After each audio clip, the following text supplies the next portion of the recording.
Menteri Agraria dan Tata Ruang atau Badan Pertanahan Nasional (ATR) BPN Sofyan Djalil turut mengomentari permasalahan mafia tanah yang menimpa artis Nirina Zubir.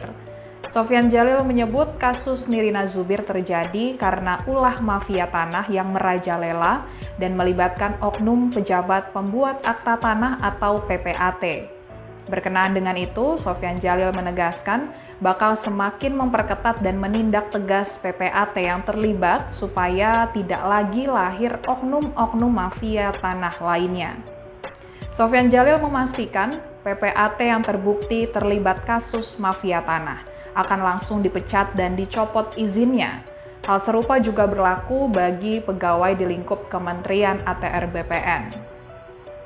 Menteri Agraria dan Tata Ruang atau Badan Pertanahan Nasional, Sofyan Djalil mengaku sangat serius untuk memerangi praktik mafia tanah, mengingat kasus penyalahgunaan sertifikat tanah oleh mafia tanah kerap terjadi di tengah masyarakat.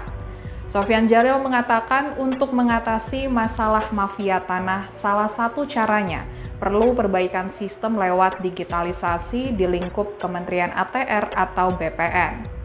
Tujuannya untuk menutup celah penipuan yang umumnya dilakukan para mafia tanah. Pihaknya juga akan bekerja sama dengan aparat penegak hukum, Komisi Yudisial, Mahkamah Agung, serta lembaga pemerintah lain, dengan harapan praktik jahat yang dilakukan para mafia tanah bisa berkurang dan hilang, meskipun butuh waktu. Kemudian Sofyan Djalil juga mengingatkan kepada masyarakat agar terus berhati-hati dalam mempercayakan sertifikat tanah atau dokumen penting lainnya yang berkaitan. Sofyan meminta kepada masyarakat menggunakan lembaga yang kredibel untuk mempercayai dokumen penting. Masyarakat juga diminta hati-hati saat ingin membeli tanah. Sebelum membeli tanah, perlu ditelusuri hal-hal yang menyangkut kepemilikan tanah atau izin lainnya. Sebab jika tanah tersebut bermasalah, maka kepemilikannya bisa dibatalkan dan dapat diproses secara hukum. Adapun Nirina Zubir dan keluarga merugi sebesar 17 miliar rupiah atas penggelapan 6 sertifikat tanah milik almarhumah Ibunda Nirina Zubir, Cut Indria Marzuki, yang digelapkan oleh asisten rumah tangganya bernama Riri Kasmita. Polda Metro Jaya telah menetapkan 5 tersangka dalam kasus mafia tanah ini.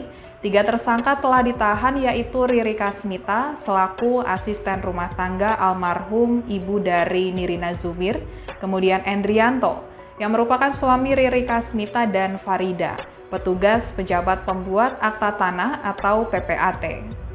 Rupanya sejak tahun 2016, keluarga Nirina sempat mengaku bahwa sertifikat itu hilang.